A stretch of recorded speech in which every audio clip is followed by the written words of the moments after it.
So everyone has at least one person that they really look up to that inspires them. And if you're lucky, that same person could be the one person that you know you can always count on.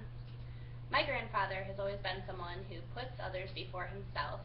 In any given situation, he doesn't think about how it's going to benefit him or what the outcome is going to be like for him. He always thinks of how happy it's going to make the other person and what it's really going to look like for them.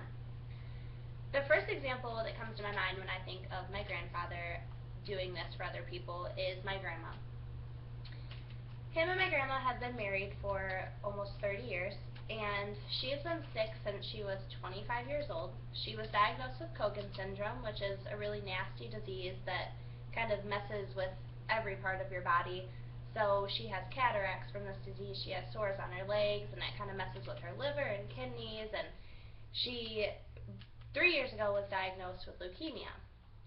So the way that my grandpa is with her is just remarkable. Anyone could choose to just give up or just simply be there, but he goes above and beyond every step that he can.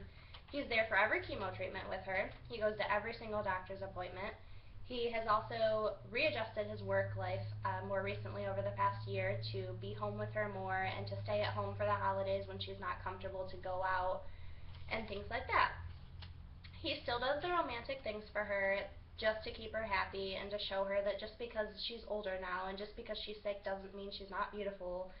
And he just takes every chance that he gets to really be there for her and show her that the love is obviously still there.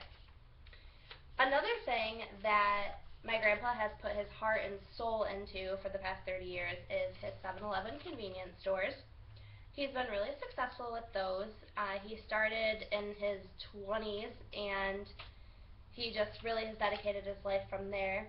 He's worked every single day since then, every holiday, usually all day on a holiday since those are his busiest days.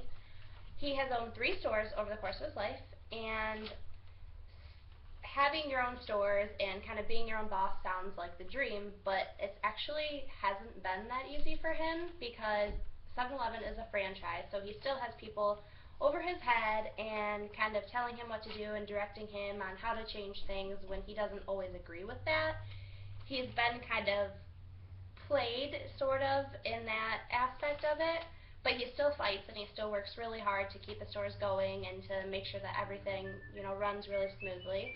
So that is one thing that's always made me look up to him in a big way, is that no matter how hard it's gotten for him, he still fights and he still works really, really hard to keep his businesses going. He didn't go to college, and he started really young with 7-Eleven, but that was normal in his day because, college wasn't really pushed and kind of, wanted from many people like it is now. But he's still going, and he's still successful, so that makes me really happy. 2 years ago, he gave up his busiest store so that he could be home more and, like I said, be there for my grandma on the holidays. He does have an assistant manager at the store that he works at now, the one store that he owns that he has left, so he can be there less and kind of leave things in her hands. So that's really nice, so he gets to be home a lot more. But he's always been such a hard worker and a lover and a family member at the same time, and I think that that's what I love most, is that he can do all 3 of those and still be really, really amazing at everything.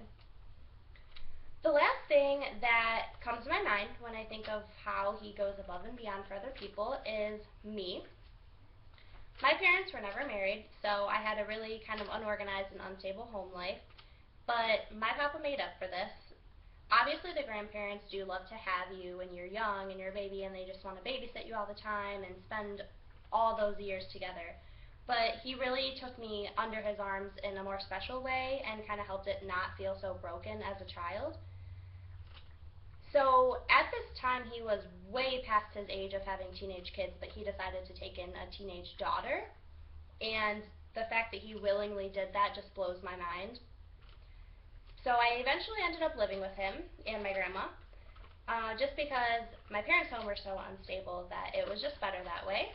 It changed my life for the better, so I got to go to nicer schools rather than bad ones, and I had like a clean, nice place to call home. So I felt loved all the time instead of feeling pushed to the side or overwhelmed by having 5 other siblings running around a small house all of the time. So my grandfather really gave me a home, and it was a real home. It wasn't just a place to be and just having like regular people around. It actually felt real and felt how it should. The big picture here is that my papa has always had a way of making everyone around him feel loved and wanted, not just like another person that's put into your life and you're forced to like them. It makes my heart really happy that I got blessed with such an amazing family member and that I've always kept such a close relationship with him.